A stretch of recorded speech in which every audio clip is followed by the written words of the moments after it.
Target date funds are not my favorite, and the reason for that is that they're not customized to you. I'm going to talk about target date funds, when they are valuable, what the fees are that come along with target date funds, how you can think about how it plays a role in your overall retirement plan.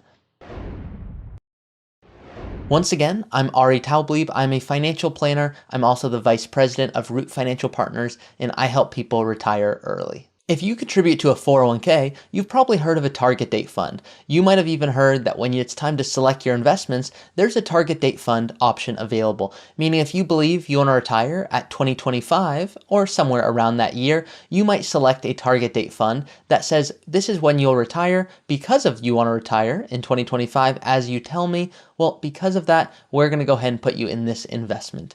And it's sometimes someone at a 401k company providing that guidance. Other times, it's yourself going, hey, I don't know what's best, but this is at least a safe starting spot, which you would be correct. It is a safe starting spot, but it doesn't allow you to do as good as possible. So what is a target date fund? It's a portfolio that is based on when you think you may retire. Now, my number one concern with these target date funds is they tend to get too conservative too quickly. Now, it's not bad when you think about it. They want to make sure you have enough assets on the side so when you retire that you can live off of those assets. What it doesn't consider is that you likely have other assets. Maybe there's Social Security. Maybe there's rental income. Maybe there's another investment account outside of your 401k, like an IRA or a Roth IRA, and the target date fund doesn't know any of that. So it's going ahead and saying, hey, we're going to base your plan assuming this is all you have. There's a hidden fee in the financial industry, which is known as the expense ratio. What is the cost of the fund that we're actually owning?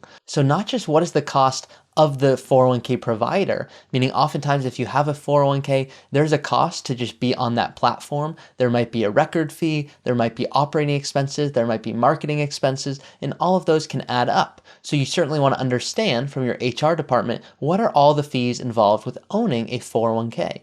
Why? Well, because if you're 59 and a half or older, more often than not, you can do what's called an in-service distribution where you move money to an IRA. What's the benefit of doing so? Well, you can invest in whatever you want. You have the whole universe of the investment world as opposed to a 401k where there's limited options. And think about why those options are there. Essentially, your company is in bed, which sounds odd, I know, with these other investment management companies. Many of them are amazing. Vanguard, Dimensional Funds, Fidelity Funds. These are great funds and great companies, but what we don't want to do is we don't want to be selective, meaning only have the ability to invest in those companies. Maybe there's individual stocks, maybe there's ETFs, maybe there's mutual funds, maybe there's certain investments that you think would be best for you that you are not selecting because it's not an option. Now, if you are still active at that company, you can continue to contribute to your 401k there, but you can move all the assets into an IRA to manage it however you'd like with less fees. I'd like to ask a favor of you guys. If you don't mind, comment below, what are the fees that you know are in your accounts? One, this will force you to understand, okay, what are those fees? But two, it is so helpful when other people get to see what their fees are and not feel guilt around it, not feel bad about their decision, many of which you don't even know about. So you shouldn't feel bad about them, but don't pay any more unnecessary fees than you need to. I am all about pay fees when there is value for the fee. If there's not value for the fee, then I'll be the first person to say, don't pay that fee. It is unnecessary. You could be doing a whole lot better. And how? Well, let's look at this example. If you have an expense ratio, and what that means is the expense of the fund, so not the 401k fund, not the fee of being at your 401k, but the fee inside the investments that you choose at your 401k. For example, a target date fund. Let's assume you say, Ari, I want to retire in 2025, and I'm looking at this target date fund. I'm going to select that one, and it's by Fidelity. Wonderful. Many are, and they make great products. Here's what you want to think about. What's the expense ratio in that target date fund? Let's assume it's 0.5%, meaning 5%, half a percent. That's what the expense ratio is of the fund. So if you receive a statement and it tells you got 10%, well, you didn't really. You got 9.5%. The reason for that is that 0.5%, that's an internal expense, meaning that's not an expense that you will see. It is hidden behind the curtains. It's almost like if you go driving and you go, hey, I'm driving and already everything seems to be going well, but then all of a sudden you got a flat tire. And maybe there was a sniper and they got your flat tire. Maybe you went over a rock. But the point of this is that sometimes there's things that just happen you couldn't know about. Well, that example is very different. That's an example of, oh my gosh, did this company go under? Oh my gosh, what happened with this bad investment? That's one side. The other side that's most relatable here is, what if under your hood there is something that's causing your car just a little bit to get out of balance? What if that one tire is going a little bit more to the right every time you drive, and then all of a sudden it's far to the right? Well, that's kind of like these expense ratios.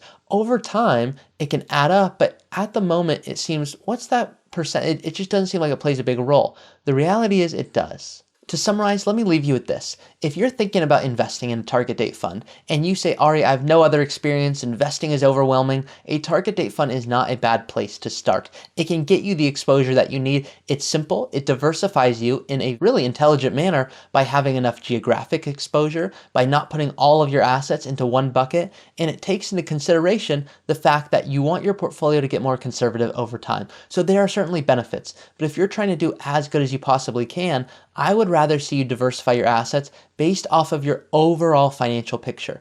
What does your tax picture look like? What does your financial picture look like? What do you want from income? What amount do you want to be able to go spend on travel? What amount do you want to be able to give? What are all of the moving pieces in your financial life? And then from there, you can actually determine, okay, what is the right investment? Is it a target date fund? Is it a customized mix? Is it a blend? That's what we want to start thinking through, is what makes most sense for you. And it comes down to your individual situation. It always does. If this video was helpful, please do like this video and share it with someone who you think would benefit from it. I always like to say retiring early is more fun with friends, because you're going to have a lot of time on your hands, which is a great thing, but certainly we want to fill that time wisely and we want to maximize our return on our life. Yes, investing is important. Yes, tax planning is important, but only to live a better life. We don't want to simply do that to look back on our life and go, Ari, I averaged a 9.84% rate of return and I saved this amount of taxes because of a Roth conversion video I watched. No, those are helpful, but ultimately we're doing those so that we can live our best life. Some people will come to me and say, Ari, how do I make sure my withdrawal rate is so low that it's just so sustainable, I don't even have to think about it? And I'll challenge them and I'll say, yes, a low withdrawal rate is certainly healthy. I don't want you to run out of money, don't get me wrong, but I also want to make sure you're not cutting back on lifestyle. I want to make sure you're doing all of the things you want to do, and sometimes that's having a higher withdrawal rate. I want that to be a sustainable withdrawal rate for you so you never run out of money, but it's not about having the lowest withdrawal rate possible. All of this and more is what I love exploring on this YouTube video. You can always comment below or send me a message directly, and I will make a video based off of your suggestion. Once again, Ari Taublieb here, Vice President at Root Financial Partners, and I help people retire early. Thank you so much for watching today's video. If you don't know, I am the host of the Early Retirement Podcast, and this is what I love doing. I help people create a custom strategy to retire early. You can always reach out to me or a member of our team here at Root, and we would be happy to walk you through our planning process to show you how we can help you get more life out of your money.